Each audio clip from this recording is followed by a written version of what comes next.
આપણે section C ની અંદર ચેપ્ટર નંબર 4 ની અંદર ભાગીને પુનર્ગઠન એમાં સ્વાધ્યાય 3 ની અંદર 7મો સવાલ છે મિલકતો દેવાના પુનઃમૂલ્યાંકનની આમનોંધ લખો. મિલકતો દેવા આપી દીધા, ચોપડે કિંમત, પુનઃમૂલ્યાંકન કિંમત એટલે બજાર કિંમત શબ્દ અહીંયા પણ લખી શકે. તો આપણે 1 લાખ હતા 80,000 થયા એટલે આપણે 20,000 માઇનસ થયા એટલે ઘટાડો કહેવાય અથવા શું કહેવાય? ઘટાડો. 20,000 માઇનસ એટલે ઘટાડો, યાદ રાખજો તમે. 3 લાખમાંથી 5 લાખ થયા એટલે 2 લાખ વધારો. પછી 1 લાખમાંથી લેણદારો 95,000 થયા એટલે 5,000 લેણદારોમાં ઘટાડો થયો. આ 3,000 ને 2,000 એટલે વધારો જ કહેવાય. દેવું નથી અને ચૂકવવાનું થયું, ડાયરેક્ટ જ એન્ટ્રી આપવાની થાય એની. હવે આપણે આની આમનોંધ જોઈએ તો આટલા પહેલા સૌથી પહેલા આ શોધી નાખવાનું પ્લસ માઇનસ. હવે મિલકતમાં ઘટાડો થયો એટલે પુનઃમૂલ્યાંકન ખાતામાં ઉધાર થાય. હવે એની આમનોંધ આપણને ખ્યાલ છે કે આમનોંધના ખાના દોરવાના. અહીંયા લખવાનું પુનઃમૂલ્યાંકનની આમનોંધ, પુનઃમૂલ્યાંકન સમયની આમનોંધ.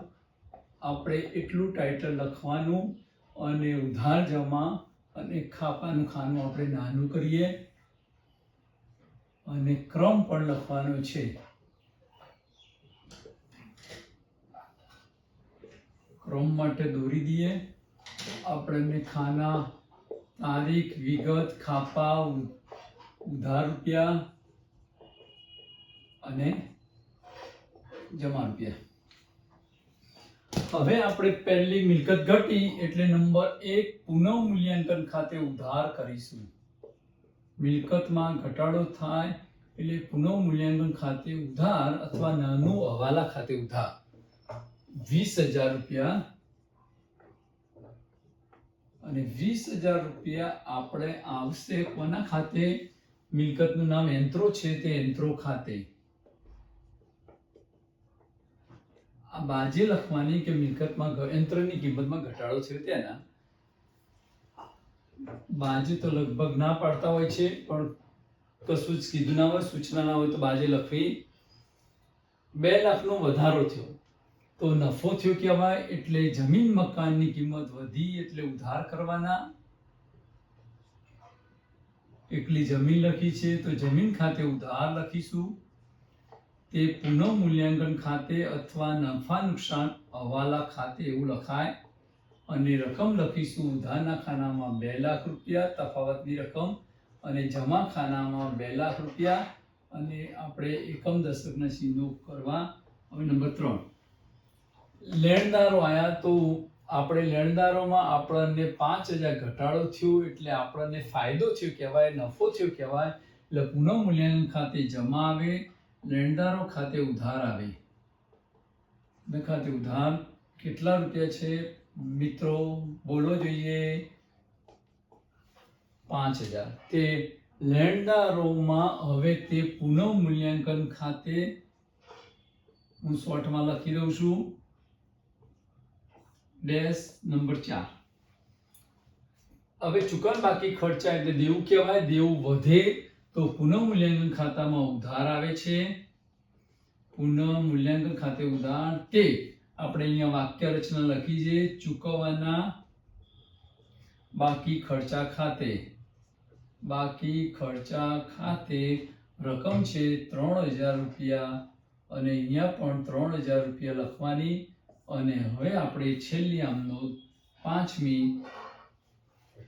હવે મળવા બાકી આવક એટલે આપણી આવક થઈ એટલે પુનઃમૂલ્યાંકન ખાતે જમા આવે કોઈ પણ આવકો. અને આ જે નામ આપ્યું છે એના ખાતે ઉધાર એટલે મળવાની બાકી આવક. મેં શોર્ટમાં શબ્દ લખ્યો છે, પરીક્ષામાં લખી શકાય. અને 2,000 રૂપિયા આપણે નોંધ કરી એટલે મળવાની આવક 2,000. હવે છેલ્લે આપણે સરવાળા આમનોંધના કરવાના. હવે આ વધારો ઘટાડો થાય મિલકતમાં તો તમારે આ રીત યાદ રાખવાની. સરવાળો આપણે કેલ્સીનો ઉપયોગથી કરી દેવાનો. હું કરતો નથી એટલે આ તમને ખ્યાલ આવી ગયો છે. પરીક્ષાની અંદર આટલા 5 વ્યવહારો ન પણ આવે. 3 માર્કનો સવાલ હોય 3 જ વ્યવહાર આવે એટલે એ પણ તમે ધ્યાનમાં રાખશો.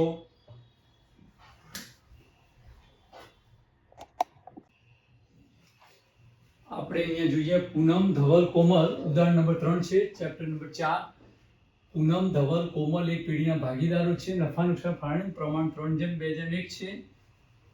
આ પ્રમાણ બદલીને 1:2:2 કરવાનું નક્કી કર્યું છે. ભાગીદાર કરેલ ત્યાગ શોધો. તો આપણે જોઈ લઈએ કે ત્યાગનો ભાગ બરાબર જૂનો ભાગ માઇનસ કયો ભાગ બોલો જોઈએ? નવો ભાગ. હવે આપણને જૂનો ભાગ કેટલો આપ્યો છે એ આપણને અહીંયા એક જગ્યાએ સાઈડની અંદર તમારે લખી દેવું કે જૂનું પ્રમાણ અને નવું પ્રમાણ, અથવા તમારે નવું પ્રમાણ.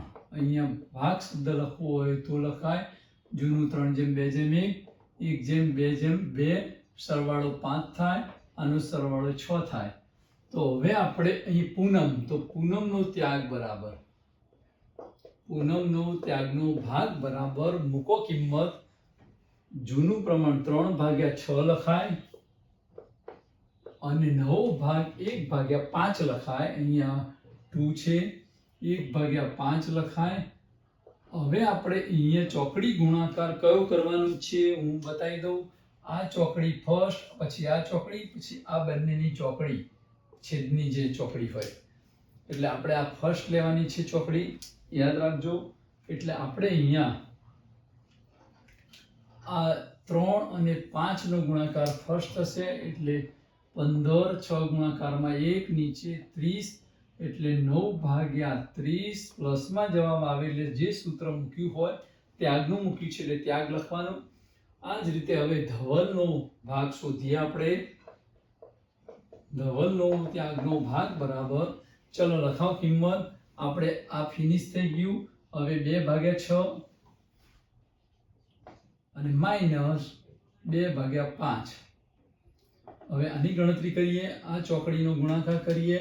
કઈ ચોકડી? 2 અને 5 ની પહેલા, એટલે 10 - 6 ગુણાકારમાં 2 એટલે 12, નીચે 30 આવે, એટલે હવે 12 માંથી 10 જાય તો 2 આવે. મોટી નિશાની 12 ની સામે છે, માઇનસની નિશાની, એટલે આપણે -2/30, એટલે હવે સૂત્ર મૂક્યું એનાથી વિરુદ્ધ જવાબ આવ્યો એટલે લાભ લખવાનું છે. માઇનસનો જવાબ આવે તો લાભ લખીશું. કોમલનો ત્યાગનો ભાગ બરાબર, એટલે તમારે આ વસ્તુ યાદ રાખવાની છે. હવે આપણે અહીંયા સ્પેસ આપ્યા ફર્સ્ટ આન્સર, આ સેકન્ડ આન્સર, અને હવે થર્ડ કોમલ. થોડો નીચે લખી દઈએ. કોમલનો ભાગ આ પતી ગયું. હવે 1/6 માઇનસ 2/5 બરાબર. હવે ચોકડી ગુણાકાર આપણે આ કરવાનું છે. કયો ચોકડી ગુણાકાર? 1 અને 5 નું ફર્સ્ટ લખવાનું છે. આમાં ભૂલ ના થાય જોઈ લેજો. 5 × 5 ગુણાકાર 2 એટલે 12, નીચે તો 30 છે, -12 માંથી 5 જાય તો 7 અને 30, એટલે હવે માઇનસ નિશાની આવે. ત્યાગનું સૂત્ર હોય એટલે માઇનસ નિશાની આવે તો આપણે લાભ લખવાનું છે. તો હવે આપણા આન્સરની અંદર તમારે ફરીથી નીચે બતાવી દેવાનું પૂનમનો ત્યાગ, ધવલનો ત્યાગ અને કોમલ. આન્સર લખી દે 9/30. ધવલનો લાભ 2/30 અને અહીંયા લાભ શબ્દ લખી દીધો. આમ છતાં આપણે માઇનસ નિશાની કરવી હોય તો કરી દઈએ.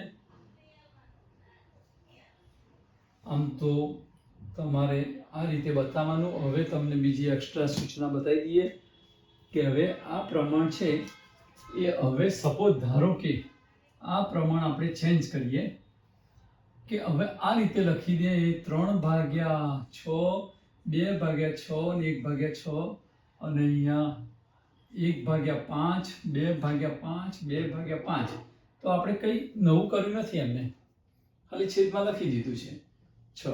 હા, હવે નવું કર્યું એ સમજાવું. કેવી રીતે? કે અહીંયા હવે 10 મૂકી દે એટલે આ છેદ સરખા નથી. બીજો છેદ પણ કદાચ એવું કરી દે કે સરખું ના હોય અને અહીંયા 3 લખી દે, તો હવે આપણે આના છેદ સરખા કરવા પડે. બધાના છેદમાં 10 આવે એવું કાર્ય કરવું પડે, પણ 10 અહીંયા 3 છે એટલે બધાના છેદમાં 15 લાવીએ તો પણ મેળ ના પડે. એટલે હવે તમારે શું કરવું પડે કે અહીંયા 10 છે તો અહીંયા 3 છે ને, તો એ આપણે અહીંયા 30 લાવીએ, અહીંયા 30 લાવીએ, અહીંયા 30 લાવીએ, થઈ જાય. તો આને કેટલા વડે ગુણીએ તો 30 આવે 3 વડે. એક ઓકે. 2/3 લખ્યા, આને કેટલા વડે ગુણીએ તો 30 આવે 10 વડે. ઓકે. નીચે ગુણો તો ઉપર એટલી સંખ્યા વડે ગુણવા પડે. હવે આને કેટલા વડે ગુણીએ તો 30 આવે 6 વડે. એટલે હવે આપણે આ ગુણાકાર ઉપરનો કરીએ, નીચેનો કરીએ. 20 અને અહીંયા 30 અને અહીંયા 12 અને 30. તો આપણે હવે આ નવું પ્રમાણ તરીકે લેવાય, તમારે યાદ રાખવાનું છે. હવે સપોઝ ધારો કે જૂનું પ્રમાણ આ રીતે આપ્યું, આ રીતે ફેરફાર થાય અને હવે જૂનું પ્રમાણ 1:1 ના આપ્યું હોય તો 1:1 લઈ લેવાનું છે. હવે ધારો કે લાભ શોધો. લાભ શોધવાનું હોય તો સૂત્ર વિરુદ્ધ કરવાનું. નવું પ્રમાણ માઇનસ જૂનું પ્રમાણ, એટલે સૂત્રની અંદર હવે નિશાની જવાબ આન્સર પ્લસમાં આવે તો આપણે લાભ લખીશું, માઇનસ આવે તો પેલાનાથી વિરુદ્ધ કરવું પડે, ત્યાગ લખીશું. અહીંયા માઇનસ આવે તો લાભ લખ્યું, તો ત્યાં માઇનસ આવે તો ત્યાગ લખવાનું છે. એટલે આટલા સૂત્રથી તમને આ ખ્યાલ આવી શકશે.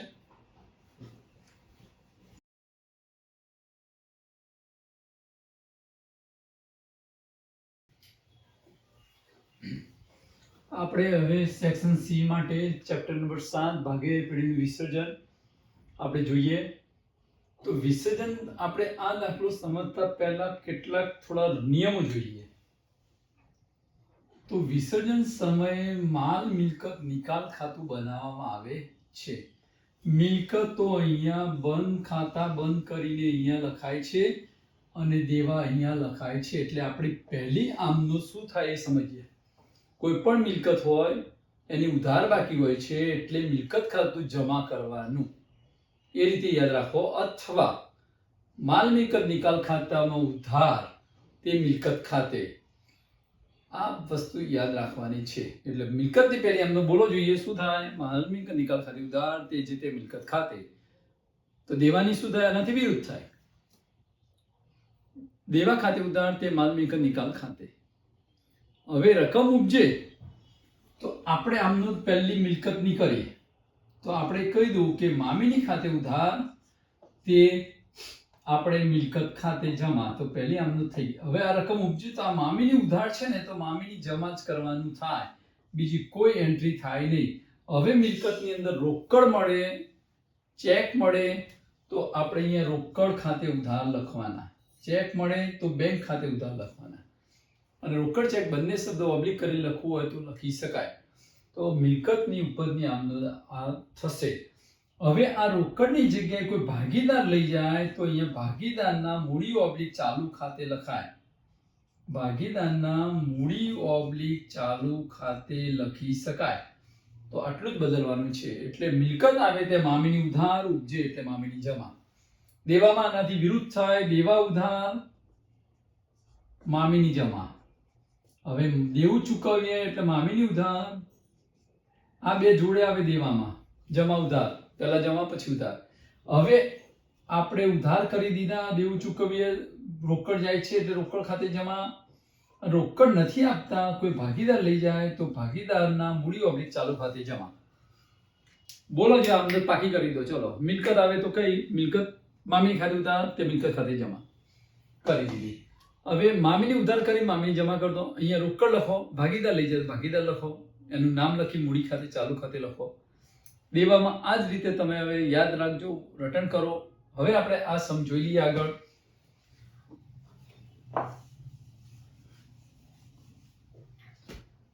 આપણે અહીંયા કુલ મિલકત તો 4 લાખ છે, થોડી ગણતરી કરવી પડે. હવે આપણે ગણતરી કરીએ. 4 લાખ રૂપિયા મિલકત હોય એના એ લોકોએ કીધું છે 2 ભાગ કરો.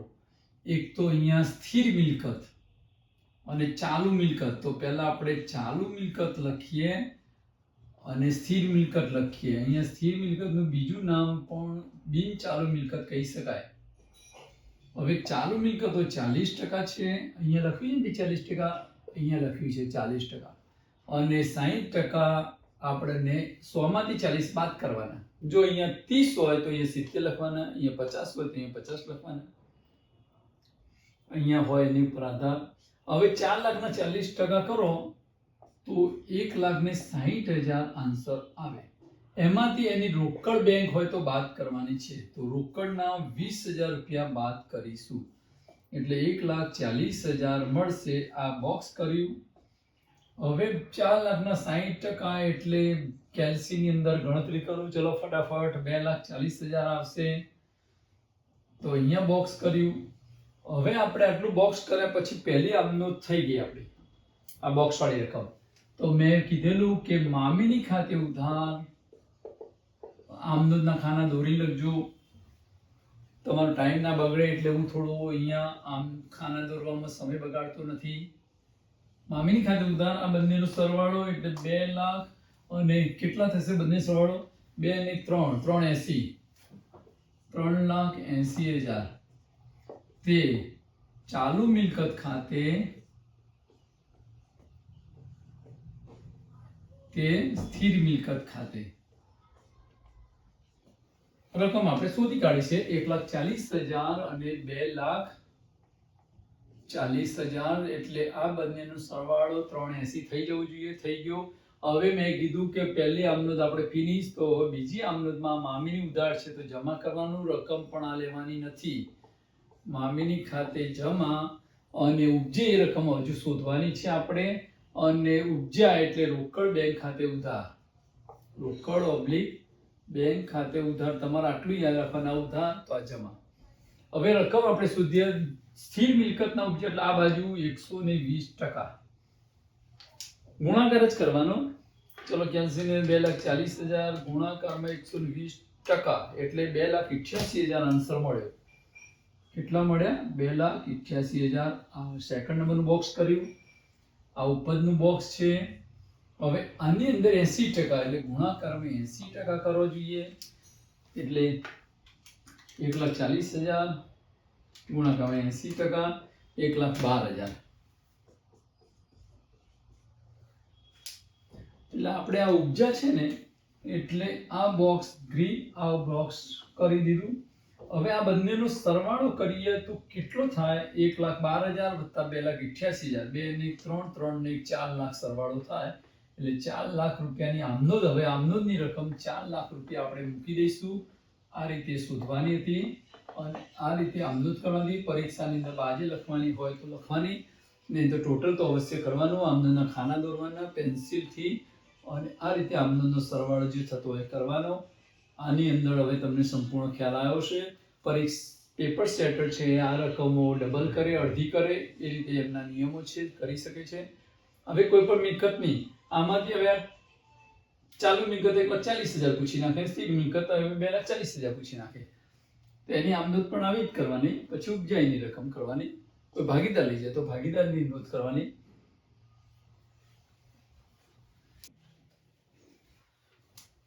ભાગીદાર પેઢીના વિસર્જનની અંદર આપણે થોડું આ બધા વ્યવહારો. હવે વધારાના ઉદાહરણ એકની અંદર છઠ્ઠો, ભૂતકાળમાં માંડી વાળેલી ગાલખા 12,000 પૈકી 10,000 પરત મળ્યા.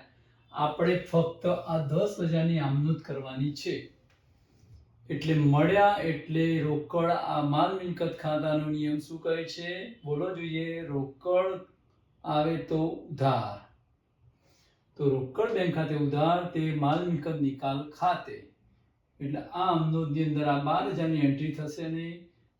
12 માંથી 10 બાદ કરીને 2,000ની પણ નથી કરવાની. કેટલા મળ્યા એ જ લખવાનું છે. હવે ઉદાહરણ 1 નો 8મો, એક ભાગીદાર 30,000 દેવી ઊંડી ચૂકવવાનું સ્વીકારે છે. અહીંયા નામ નથી આપ્યું તો આપણે એક ભાગીદાર લખ્યું. તો દેવી ઊંડી ચૂકવવાનું સ્વીકારે એટલે આપણે ભાગીદારને પૈસા ચૂકવવા પડશે, એટલે એનું ખાતું જમા કર્યું. અને માલ મિલકત નિકાલ ખાતે ઉધાર 30,000, તે ભાગીદારના મૂડી ઓબ્લિક ચાલુ ખાતે. આપણને ખબર છે દેવાની આમનોંધ આવે ત્યારે બે આમનોંધો આપણે કઈ કરવાની હતી? દેવા ખાતે ઉધાર તે મામીની ખાતે, અને પછી મેં કીધેલું મામીની ખાતે ઉધાર. હવે અહીંયા જમા છે એટલે મામીની ઉધાર જ કરવાની હતી, એટલે અહીંયા ભાગીદારનું નામ આ એન્ટ્રી બીજા નંબરની આમનોંધ અહીંયા કરવાની હતી. એટલે તમને હવે ચોક્કસ ખ્યાલ આવી ગયો છે. માલ મિલકત નિકાલ ખાતે ઉધાર 30,000, તે એક ભાગીદારના મૂડી ઓબ્લિક ચાલુ ખાતે અહીંયા નામ આપે તો નામ લખવાનું છે. નામ આપ્યું હોય પછી તમે એક ભાગીદાર લખો તો રોંગ, ખોટું, માર્ક નહીં મળે. નામ આપ્યું તો નામનો ઉપયોગ કરવાનો.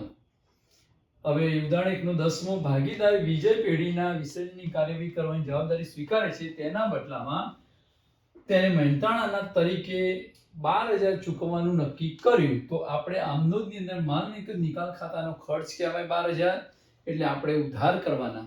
એટલે કોઈ પણ ખર્ચ હોય એ માલ મિલકત નિકાલ ખાતામાં ઉધાર થાય. હવે તમને એમ કહે કે વિસર્જન ખર્ચ 500 થયો, તો આમનું શું થાય? માલ મિલકત નિકાલ ખાતે ઉધાર, તે રોકડ બેંક ખાતે. એ રીતે આમનોંધ એની લખવાની થાય.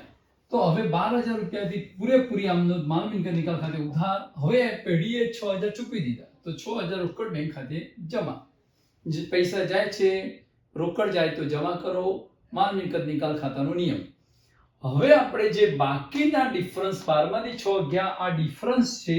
ડિફરન્સ આપણે 6,000 વિજય નામ આપ્યું, વિજયના મૂડી ઓબ્લિક ચાલુ ખાતે 6,000 લખવાના. તો આપણું આ દેવું કહેવાય, એટલે એના ખાતે લખવા પડે. હવે એવું ઉદાહરણ આવે કે પાઘડી ચોપડે દર્શાવેલ નથી, પાઘડી ચોપડે દર્શાવેલ નથી, રૂપિયા 10,000 ઉપજ્યા, તો બીજી આમનોંધ કરવી પડે. ઉપજ્યા એટલે રોકડ આવે છે, તો રોકડ ખાતે ઉધાર, તે મામીની ખાતે જમા. એ રીતે આમનોંધ કરવી પડે. પાઘડીના ઉપજ્યા, રોકડ આવે છે તો રોકડ ખાતે ઉધાર, ચૂકવ્યા તો રોકડ ખાતે જમા. તો આ વસ્તુ મિત્રો યાદ રાખજો.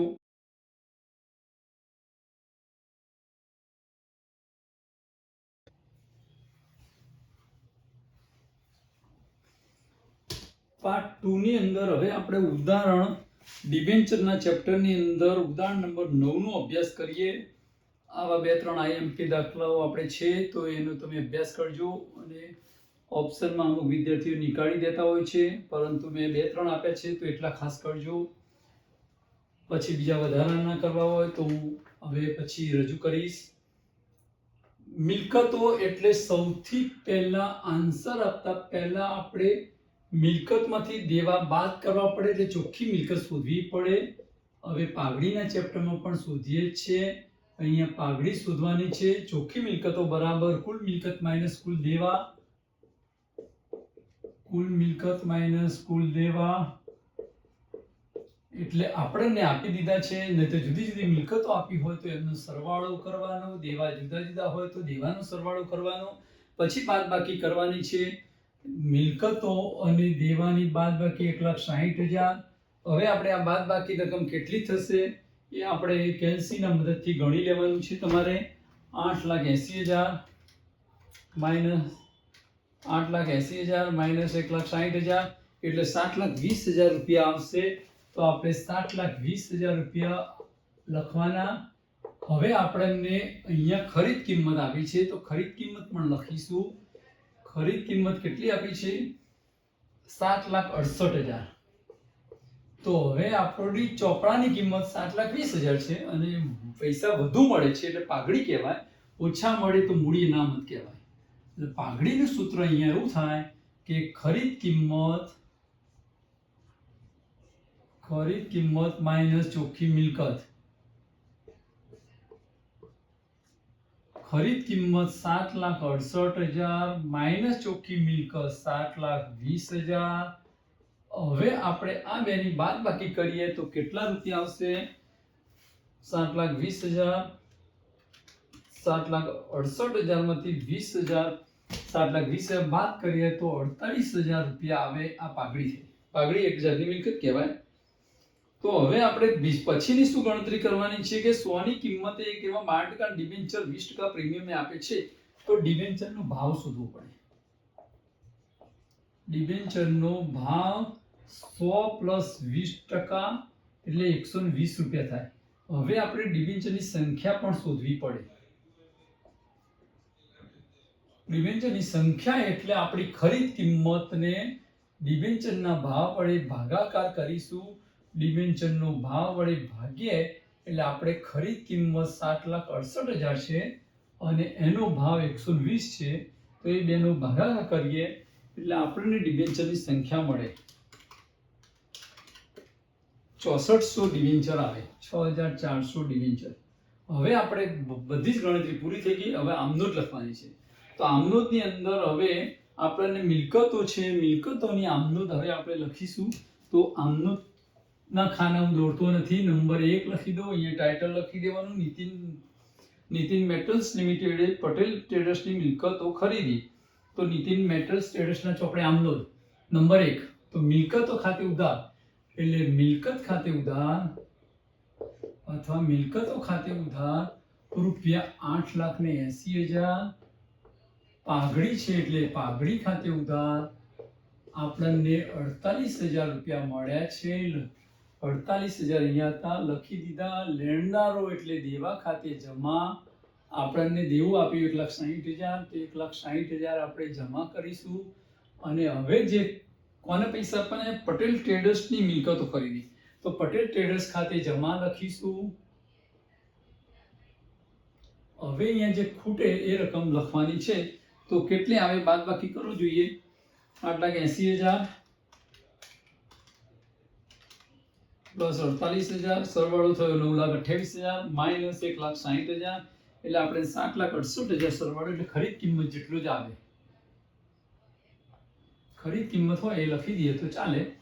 એટલે હવે બીજી આમનોંધ, આ ખરીદ કિંમત ઉધાર કરવાની પટેલ ટ્રેડર્સને આપણે પૈસા ચૂકવવાના હતા, એટલે હવે એનું ખાતું બંધ કરીએ 7,68,000. આના બદલામાં આપણે ડિબેન્ચર ઇસ્યુ કર્યા 6,400 ના. તે કેટલા ટકાના છે એ ડિબેન્ચરની આગળ ટકા લખવા પડે. તે 12% ડિબેન્ચર ખાતે રૂપિયા 6,400, એનો ભાવ 100 રૂપિયા લેવાનો, એટલે મૂળ કિંમત લખવાની 6,40,000. હવે જે જમા બાજુ ખૂટે છે, કેમ કે 7,800 વધુ છે, જમા ખૂટે એટલે જામીનગીર પ્રીમિયમ અનામત ખાતે લખાય. શેરના ચેપ્ટરની અંદર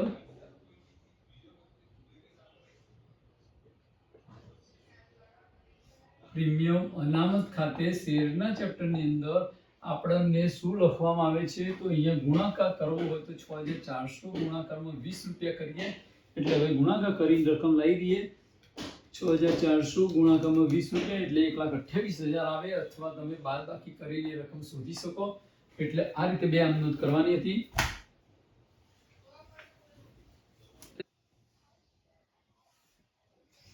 આપણે ડિબેન્ચરની અંદર સ્વાધ્યાયનો છેલ્લો દાખલા નંબર છે 29 રાજન લિમિટેડ. તો હવે આ ડિબેન્ચર 8,000 કિંમતના 8,000 ના ડિબેન્ચર 100 ની કિંમતે બહાર પડ્યા. એટલે પહેલી આમનોંધ બેંક ખાતે ઉધાર 8,000 ગુણાકાર 100 એટલે 8 લાખ. 11% ડિબેન્ચર અરજી મંજૂરી ખાતે 8 લાખ. પહેલી આમનોંધ એ થાય. હવે બીજી આમનોંધ કરતા પહેલા 6% ના પ્રીમિયમ બહાર પડે એવું રકમની અંદર જણાવેલું છે. 8 લાખના 6% એટલે 48,000 આપણને નુકસાન થાય. એટલે 8 લાખ જમા છે તો ઉધાર કરવાના, એ જ નામ લખવાનું. 11% ડિબેન્ચર અરજી મંજૂરી ખાતે 8 લાખ અને 8 લાખના 6% એટલે પ્રીમિયમ છે. તો આપણે પ્રીમિયમથી પરત થાય ત્યારે ડિબેન્ચર બહાર પડતા નુકસાન ખાતે અને ડિબેન્ચર પરત પ્રીમિયમ ખાતે બંનેમાં સરખી રકમ આવે. નુકસાન ઉધાર થાય, પરત પ્રીમિયમ જમા થાય, એ આપણે યાદ હોવું જોઈએ. તો આપણે આ બે રકમો સરખી કરવાની છે એટલે મૂકી દીધા. અને હવે ડિબેન્ચરનું ખાતું ક્લોઝ કરીએ છીએ એટલે ડિબેન્ચર ખાતે જમા કર્યા. એટલે હવે પછી આગળ વધીએ. આ બંને ખાતા પાછા ઉધાર કરવાના. જો આ પહેલામાં જમા કરી ઉધાર કર્યું, પછી આ બે ખાતા જમા કર્યા ઉધાર કર્યા, અને કોના ખાતે હવે એના માલિકોને પૈસા આપવાના છે ત્યાં લઈ ગયા. એટલે 11% ના ડિબેન્ચર ખાતે અહીંયા જમા છે તો અહીંયા ઉધાર કર્યા. ડિબેન્ચર પર પ્રીમિયમ જમા છે તો 48,000 ઉધાર કર્યા. અને હવે આપણે વિકલ્પ નંબર 2 કે 3 એમાં નીચે સેન્ટેન્સ લાસ્ટ સેન્ટેન્સમાં કીધું 3600 ડિબેન્ચર ધરાવનારોએ નવા ડિબેન્ચર સ્વીકાર્યા. તો હવે વિકલ્પ નંબર 3 નો આન્સર કહેવાય. કેટલાક એટલે કેટલા એટલે 3600. તો હવે 3 ની અંદર આપણે આમનોંધ નંબર 4 કરતા પહેલા 3600 ગુણાકારમાં આ ભાવ 106 રૂપિયા છે. કેટલો? આ 6%. એટલે આપણે 100 રૂપિયા વત્તા 6% એટલે 106 રૂપિયા. તો ડિબેન્ચરની રકમ હવે આપણે 3600 ગુણાકારમાં 106 3,81,600 અને નવો ભાવ વિકલ્પ નંબર 3 માં 96 રૂપિયા આપ્યો છે. વિકલ્પ નંબર 3 ની અંદર કેટલો આપ્યો છે? 96 રૂપિયા. બરોબર. તો 96 વડે ભાગાકાર કરવાનો એટલે ડિબેન્ચર 3,975 ના આપેલા હોવા જોઈએ. આ ડિબેન્ચરની સંખ્યા આપણે નવા ડિબેન્ચર સુધી કાઢ્યા. નવા ડિબેન્ચરનો વ્યાજનો દર કેટલો છે એ લખ્યું છે 7%. હવે આપણે આમનોંધ આ 4 નંબરની આમનોંધ અહીંયા લખીએ આપણે. ડિબેન્ચર હોલ્ડર્સ ખાતે ઉધાર, ડિબેન્ચર્સ હોલ્ડર ખાતે ઉધાર હોલ્ડર્સ. આપણે રકમ કેટલી? 3,81,600. તે આટલા ડિબેન્ચર 7%ના ત્રીજા વિકલ્પમાં કીધું 7%ના નવા ડિબેન્ચર ખાતે, 7%ના નવા ડિબેન્ચર ખાતે. હવે આપણને ડિબેન્ચરની સંખ્યા 3,975 સુધી અને ગુણાકારમાં 100 રૂપિયા એટલે આપણી રકમ આવશે 3,97,500. હવે જમા રકમ વધી ગઈ, ઉધાર ખૂટે છે તો કેટલો તફાવત આવે? 4 રૂપિયા વાળો તફાવત આવે. 3,97,500 માઇનસ 3,81,600 એટલે 15,900 ડિબેન્ચર વટાવ કહેવાય. એટલે આપણે અહીંયા લખવાનું છે ડિબેન્ચર વટાવ ખાતે, ડિબેન્ચર વટાવ ખાતે ઉધાર. તો આ આમનોંધ હવે થઈ ગયા. આ વિકલ્પ પૂછાય તો આ રીતે શોધવાનું છે. એટલે હવે કેવી રીતે રકમ લાવવાની કે 3600 આપેલા છે, 106 રૂપિયા સાથે ગુણાકાર અને ડિબેન્ચરનો નવો ભાવ ભાગવાનો. ઉપર પરતનો ભાવ, નીચે નવો ભાવ. એ રીતે આપણે શોધવાનું. હવે એનો વિકલ્પ એક આગળ વધ્યો છે કે 100 નો એક એમાં 9%ના પ્રેફરન્સ શેર 130 ના ભાવે આપવામાં આવે છે તો 3315 ડિબેન્ચર ધરાવનારા પ્રેફરન્સ શેર સ્વીકાર્યા. 3315 વાળા એટલે પાંચમી આમનોંધ. તો આપણે 3315 ગુણાકારમાં 106 ભાગ્યા ડિબેન્ચરનો ભાવ 130. તો આપણને પ્રેફરન્સ શેરની સંખ્યા અહીંયા ડિબેન્ચર ભાવ નહીં પણ પ્રેફરન્સ શેરનો ભાવ બીજા પોઈન્ટ પ્રમાણે વિકલ્પ પ્રમાણે આપણે 130 લખ્યા તો આપણને આટલું મળી જાય. તો ઉપર ડિબેન્ચર પરતનો ભાવ, નીચે નવા પ્રેફરન્સ શેરનો ભાવ એટલે 3315 ગુણાકારમાં 106 ભાગ્યા 130 એટલે 2703 રૂપિયા મળે. તો આપણે આ ડિબેન્ચર્સ હોલ્ડર ખાતે ઉધાર તો કરવાના છે, હોલ્ડર્સ ખાતે ઉધાર. હવે આપણી રકમ કેટલી છે? 3315 ગુણાકારમાં 106. આ ઉપરની રકમ લખવાની છે 3,51,390 અને તે નવા પ્રેફરન્સ શેર આપ્યા એના ટકા આપે 9%નો પ્રેફરન્સ શેર મૂડી ખાતે, 9%ની પ્રેફરન્સ શેર મૂડી ખાતે.